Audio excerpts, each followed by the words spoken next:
Fala, gente. Muito bom estar com vocês mais uma vez, aonde quer que você esteja. Infelizmente, a gente tem que falar dessa maneira, onde quer que você esteja, porque a nossa alegria, o nosso desejo sempre é falar com você aqui, olho no olho, onde você está, aqui é o seu lugar. Mas é a situação que nós estamos vivenciando, e também damos graças a Deus. A palavra diz que a gente deve dar graças por tudo.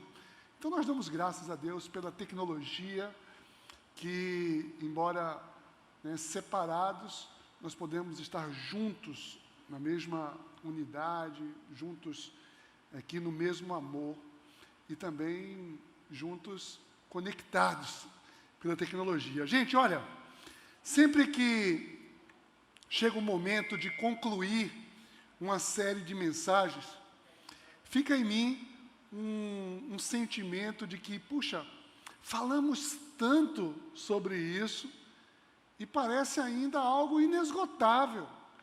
Parece que ainda temos muito o que falar. Hoje nós estamos concluindo essa série, A Fé Vitoriosa. E é exatamente esse sentimento que me chega. O sentimento de que já falamos tanto de fé vitoriosa e temos tanto a falar. Aliás, falar sobre fé é algo inesgotável, porque, como já disse antes, quando se trata de fé, não é só o que a gente fala, não é só o que a gente argumenta, mas o que a gente vive, o que a gente experimenta. Fé é algo experimental, algo que vivenciamos, principalmente quando nós estamos falando de uma fé que é centrada na pessoa de Jesus Cristo. Esse é o grande motivo de atribuirmos a essa fé o termo de vitoriosa, uma fé vitoriosa. Sim, nós usamos o texto base em 1 João 5,4, e esse texto diz: porque todo o que é nascido de Deus vence o mundo, e essa é a vitória que vence o mundo, a nossa fé. Essa vitória traz a cada um de nós a certeza, a convicção. A fé, ela nos traz sim uma vitória. A fé vitoriosa, ela depende, sobretudo, como diz a palavra, de termos nascido de Deus. Nascido de Deus. Olha, gente, falamos tantas coisas sobre fé vitoriosa, mas para concluir essa série, nós vamos falar da maior de todas as vitórias.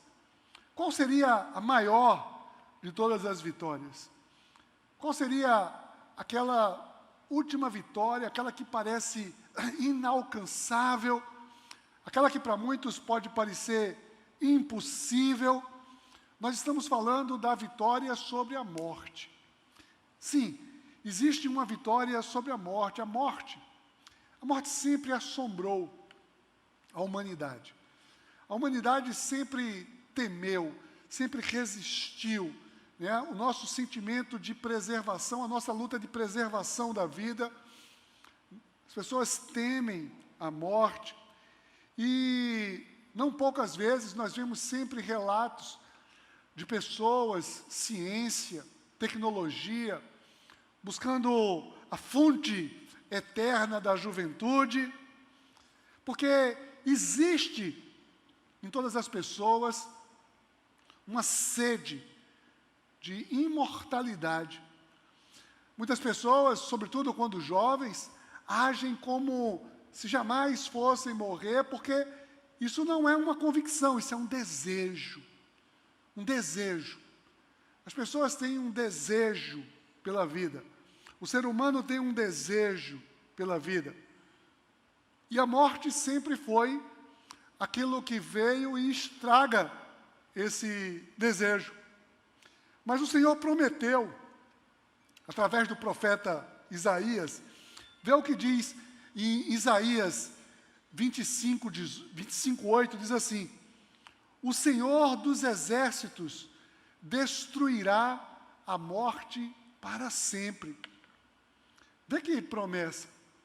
O Senhor dos exércitos destruirá a morte para sempre.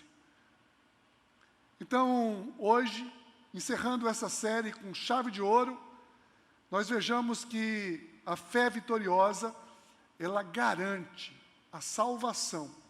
Salvação é a vitória sobre a morte. E a fé vitoriosa nos garante a salvação. O apóstolo Paulo faz referência a isso quando escreve aos Coríntios, em 1 Coríntios 15. Acompanhe comigo o que é que diz no verso 54. Ele diz assim: quando, porém, o que é corruptível se revestir de incorruptibilidade, e o que é mortal de imortalidade, então se cumprirá a palavra que está escrita: a morte foi destruída pela vitória. Onde está, ó morte, a tua vitória? Onde está, ó morte, o teu aguilhão? O aguilhão da morte é o pecado, e a força do pecado é a lei. Mas a graça de Deus, que nos dá a vitória por meio do nosso Senhor Jesus Cristo. Gente, a vitória sobre a morte é algo que deve pairar como um dos pilares da nossa fé. Eu quero orar com você nesse instante. Pai, em nome de Jesus, nos colocamos diante de Ti nessa expectativa, nessa convicção pela fé da salvação. E queremos, Senhor, queremos mergulhar nesse tema, nessa mensagem, com o discernimento do Teu Espírito. Vem, Espírito Santo de Deus, traz a cada um de nós o entendimento da Tua palavra, da Tua verdade, aquilo que Tu tens para as nossas vidas, em nome de Jesus. Amém.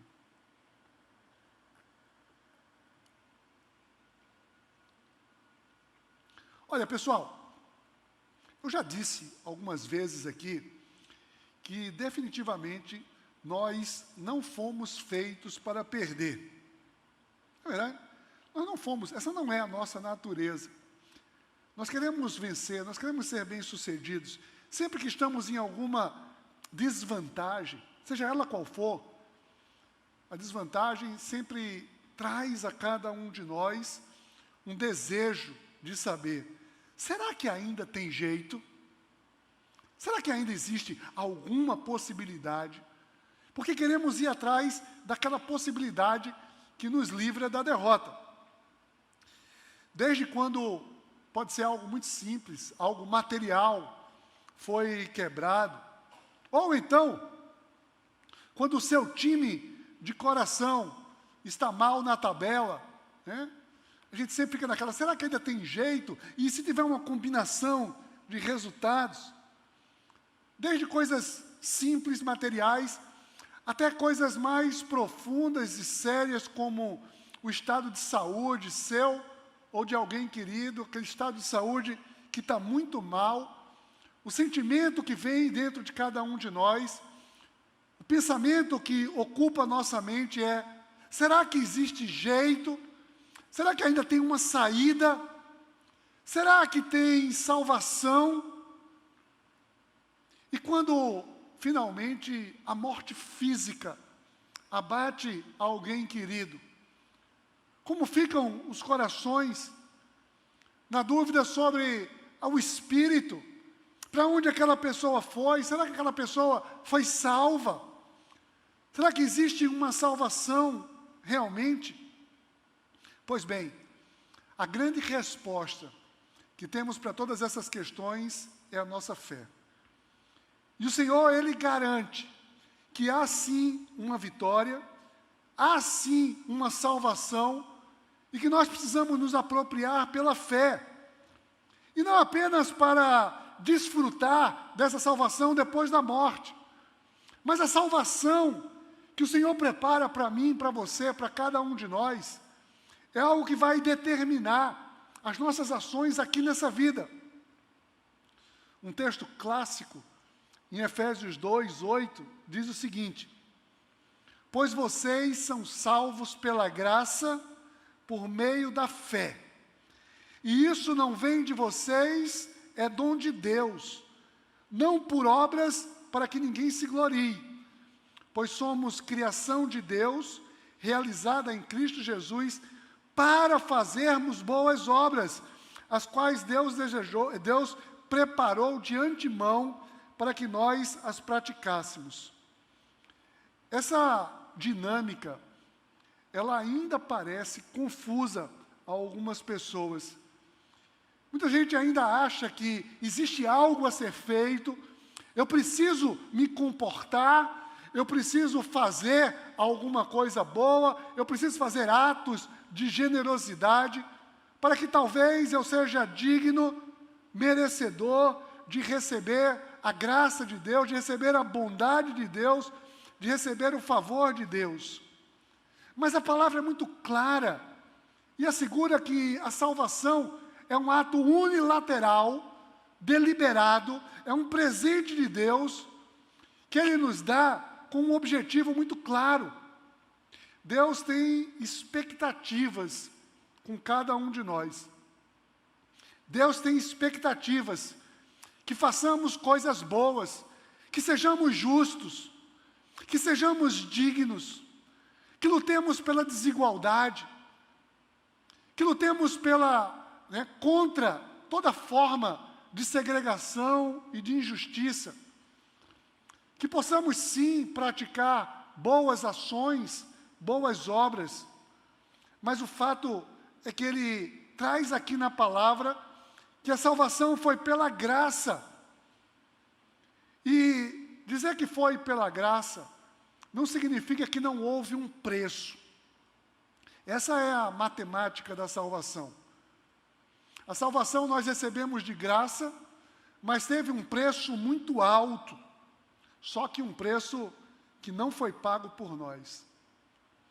Então, é justamente nesse sentido que eu quero convidar vocês aqui para ver a fé vitoriosa, ela garante a salvação. Sabe por quê? Porque é o seguinte, vejamos aqui alguns aspectos pelo qual a fé vitoriosa garante a salvação. Primeiro, porque Jesus é o Filho de Deus. Gente, isso precisa ficar muito claro. O texto que lemos hoje, no primeiro capítulo de João, vem clarificar o plano perfeito da nossa salvação. Quando nós falamos de Jesus, e olha, muita gente fala de Jesus, muita gente falou de Jesus, antes de Jesus vir ao mundo, e nesses últimos 2000 anos, muita gente tem falado de Jesus. Porém, Jesus não é como alguns limitam, Jesus não é apenas um herói humano, Jesus não foi apenas um profeta, um grande líder. Nós estamos falando de Jesus como o Filho de Deus. E isso faz toda a diferença. Olha o que diz os versos 1 e 2 de João, diz assim: no princípio era aquele que é a palavra. Ele estava com Deus e era Deus. Ele estava com Deus no princípio. Olha, eu entendo que esse é o ponto de partida de toda a fé cristã. E Jesus não é o Filho de Deus, talvez no sentido como nós estamos acostumados em observar a relação de um pai e um filho. Deus não se casou e teve um filho. Jesus é o Filho de Deus no sentido de que Ele é parte de Deus. Ele foi concebido ali pelo próprio Deus. É Deus se manifestando em forma humana. Ele foi concebido. A ideia da concepção de Jesus é completamente divina. Foi pela vontade de Deus e por obra do Espírito Santo de Deus. Ele é uma geração do Deus Criador de todas as coisas. Mais adiante, no mesmo Evangelho de João, nós temos a grande declaração dessa graça doadora de Deus, do despreendimento de Deus, do desejo de Deus em nos salvar. Veja, é um desejo, é uma vontade, é um plano. Quando nós falamos de plano de salvação, é porque plano é uma vontade de Deus, que será consumada ou não. Todo um plano será realizado ou não. E Deus sempre teve um plano de salvação com a sua vida, com a minha vida, com toda a humanidade. E o resumo desse plano, que está em João 3,16, ele diz o quê? Porque Deus amou tanto o mundo, que deu o seu único filho gerado, o seu filho unigênito, para que todo o que nele crê não pereça, mas tenha a vida eterna. Percebe o desejo, qual é o plano de Deus? É que todo o que nele crê. Está falando de fé aqui. Ignorar isso, ou mesmo banalizar esse entendimento, é um escárnio. Isso é um escárnio. Porque não existem meios para a salvação. Jesus é o plano perfeito de Deus. É o único plano de Deus. E isso se dá exclusivamente para ser alcançado pela fé. Ele diz, para que todo o que nele crê. Crê, é fé. Para que todo o que nele crê. Então essa é a convicção que nós temos, que é a fé quem garante a salvação. Mas além do fato de Jesus ser o Filho de Deus, a fé, ela garante a salvação também, sabe por quê? Em segundo lugar, porque esse Jesus, ele tem todo o poder. Todo o poder. Ele não tem algum poder. Ele não tem um poderzinho qualquer. Aliás, poder parece ser algo determinante em qualquer vitória.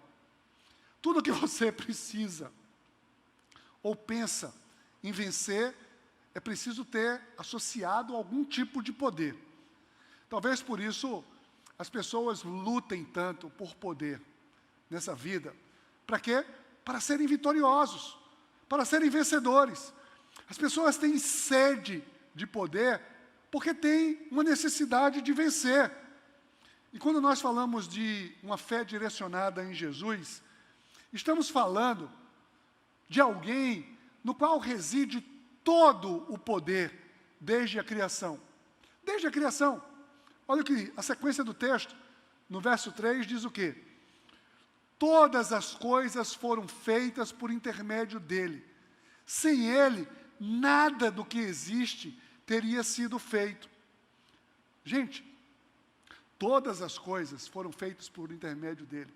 Não são algumas coisas. Todas as coisas. Jesus estava com Deus na criação. Mas quando ele veio ao mundo, em forma humana, limitado na figura humana, como diz o apóstolo Paulo aos Filipenses, ele se esvaziou da sua natureza divina. Ele veio ao mundo, mas ele usou da autoridade que lhe foi confiada. Ele usou do poder que lhe foi dado. E esse seu poder foi suficiente para acalmar tempestades. O poder de Jesus, ele foi suficiente para multiplicar comidas. O poder de Jesus, ele salvou enfermos, ele curou cegos, aleijados. O poder de Jesus foi manifesto na ressurreição de mortos. Jesus demonstra o seu grande poder, expulsando, derrotando espíritos malignos. Jesus foi questionado, porque ele usou do seu poder para perdoar pecados, tirar pessoas de um lamaçal de pecados e perdoar pecados. Jesus demonstrou o poder sobre a própria morte, quando ressuscitou. E antes de subir aos céus, ele ainda afirmou aos seus discípulos, como está lá em Mateus 28, 18, diz assim: então, Jesus aproximou-se deles e disse: é-me dado todo o poder no céu e na terra. É-me dado todo o poder. Olha, esse poder de Jesus é a garantia de que a fé vitoriosa, ela traz para cada um de nós a salvação, porque Ele tem todo o poder, Ele tem poder para salvar. Olha o que Paulo declara aos Colossenses no capítulo 1.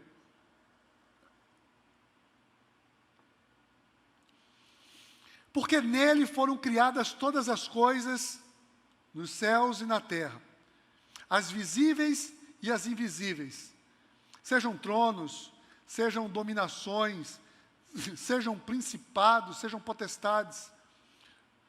Tudo foi criado por Ele e para Ele. Ele é antes de todas as coisas, e nele subsistem todas as coisas. Olha, gente, eu quero dizer hoje para você, agora, nesse momento, eu quero que você se aproprie dessa verdade.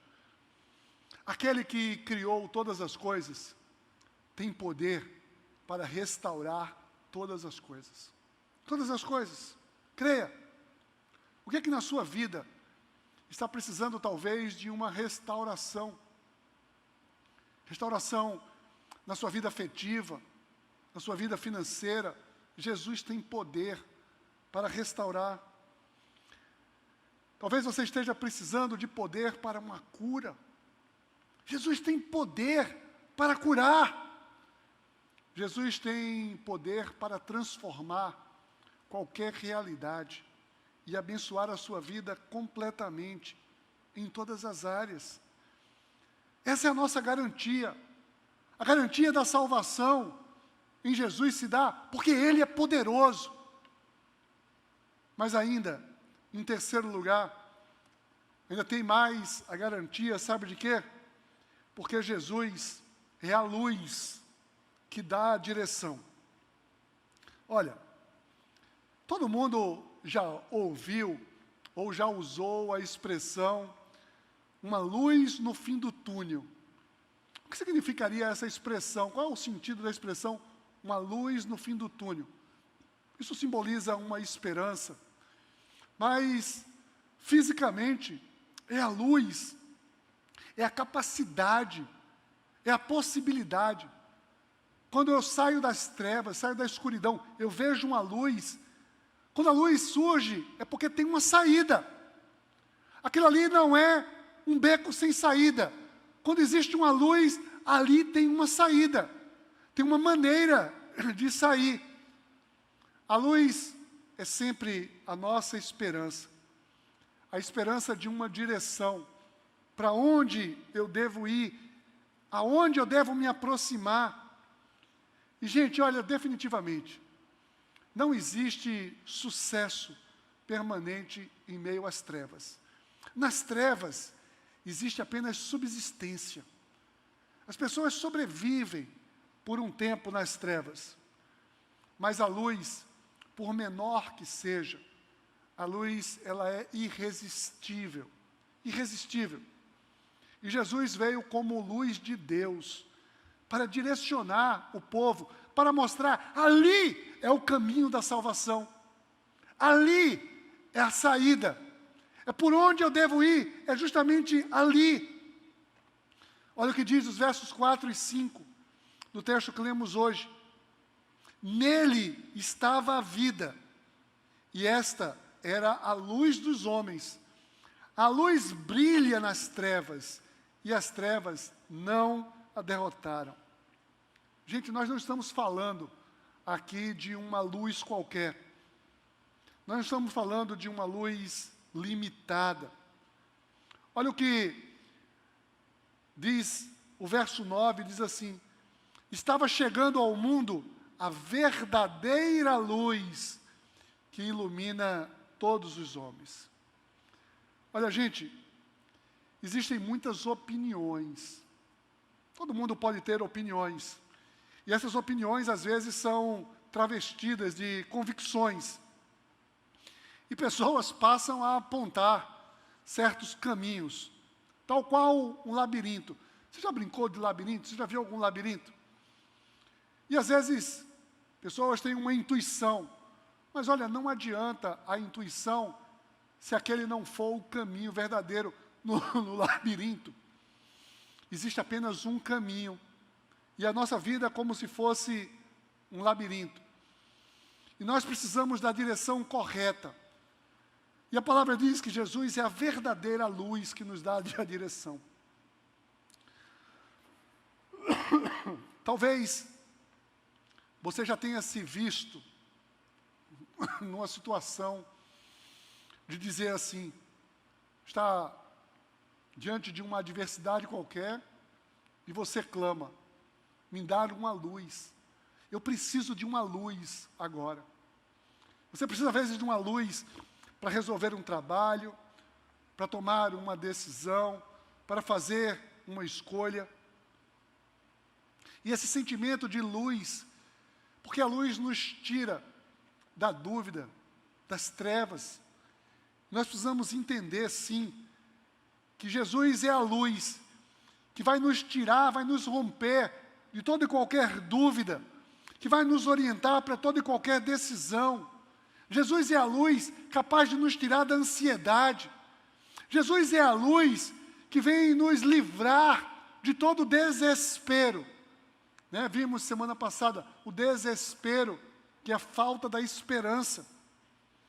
Jesus é a luz que mostra as saídas quando nós estamos com a visão embaçada, muitas vezes em meio a enganos.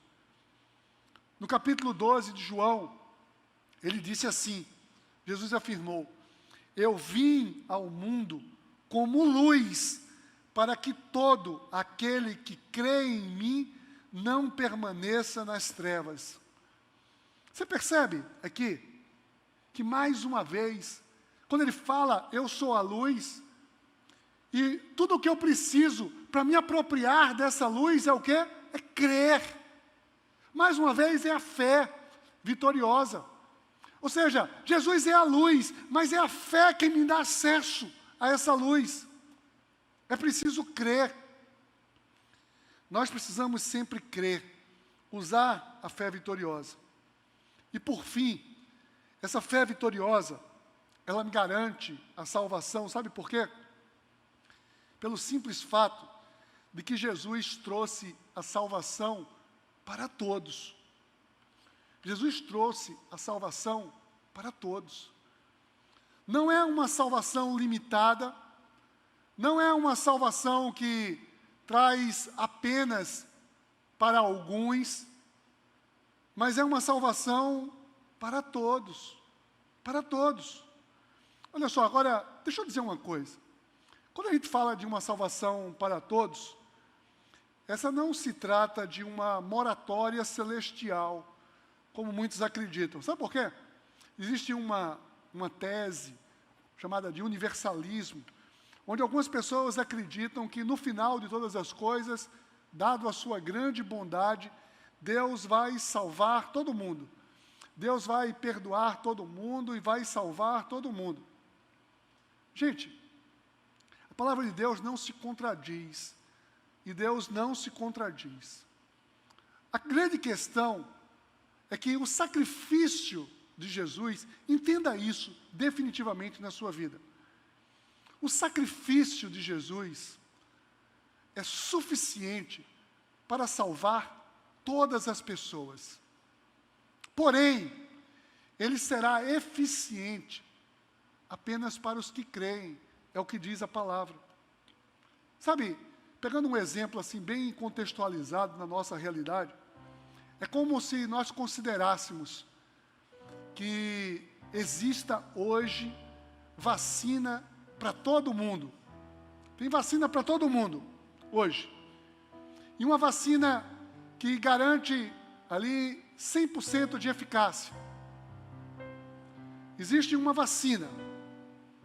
Agora, a vacina só funcionará para os que a receberem. Quem rejeita a vacina fica fora da cobertura. E é exatamente isso. Não se trata de uma escolha seletiva de Deus. Eu vou salvar uns e outros não. Mas existe uma rejeição por parte de muitos em receber o Senhor Jesus. Pessoas, por diversos motivos, simplesmente se limitam e não recebem essa salvação que foi dada para todas as pessoas. Olha o que diz, os versos 10 a 12, diz assim: Ele veio para o que era seu, mas os seus não o receberam. Contudo, aos que o receberam, aos que creram em seu nome, deu-lhes o direito de se tornarem filhos de Deus. Percebe? Percebe aqui? Todos, absolutamente todos que creram, todos os que creem, que recebem, ganham o direito de se tornarem filhos de Deus e, portanto, salvos. Mais uma vez, está condicionando aqui essa vitória à fé. Ou eu recebo, ou eu rejeito. E essa é a grande questão, é que Jesus não pode ser uma alternativa à salvação. Jesus é o único caminho para a salvação. Sabe, Pedro, ali no livro de Atos, narra que Pedro, ele curou um aleijado e estava sendo questionado pelos religiosos.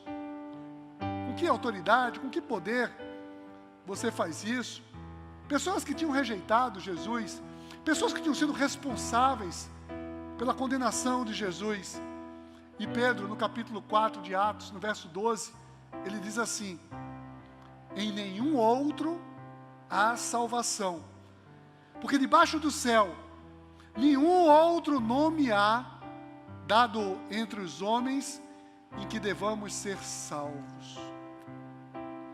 Nós não estamos aqui, gente, em posição de julgar nenhuma pessoa, quem será ou quem não será salvo. Esse é um papel único e exclusivo do Senhor. O nosso papel é de anunciar essa salvação. É que a salvação é garantida pela fé. Não é uma hipótese, é uma garantia de um Deus que é fiel. Ter certeza da própria salvação, entenda isso, não é um ato de arrogância espiritual, mas declarar a certeza da salvação é um ato de humildade. Só os humildes declaram que estão salvos, porque entendem que isso depende totalmente de Deus e nunca por ação nossa. Paulo, escrevendo aos Efésios, ele diz, em Efésios 6, ele diz assim: finalmente, fortaleçam-se no Senhor. Não se fortaleça nas suas convicções, no seu poder, mas fortaleçam-se no Senhor e no seu forte poder. Vistam toda a armadura de Deus para poderem ficar firmes contra as ciladas do diabo. E segue dizendo: usem o capacete da salvação e a espada do Espírito, que é a palavra. É preciso proteger a nossa mente com a certeza da salvação. O capacete da salvação é o que protege a nossa mente. Creia, meu querido, minha querida, hoje, creia hoje, o Senhor nos dá uma fé vitoriosa. E na fé vitoriosa, nós temos a garantia da salvação. Recapitulando, essa garantia se dá pelo fato de que Jesus é o Filho de Deus. E que Jesus tem todo o poder. Que Jesus é a luz, é a saída, é a esperança que nos dá a direção que precisamos. E que Jesus trouxe salvação para todos, e isso inclui a sua vida. Eu te pergunto hoje, você tem certeza da tua salvação? O que é que te falta? A palavra diz, se confessarmos Jesus é o Senhor, seremos salvos. Isso é fé, isso é convicção, recebemos isso pela graça. Eu quero te convidar hoje a uma oração declarando isso. Senhor, eu declaro a minha confiança, para que eu venha ter essa certeza da salvação. Eu quero agora, nesse momento, pedir que você, aonde estiver, se for possível, aonde você está nesse momento, eu quero te convidar a fechar os olhos.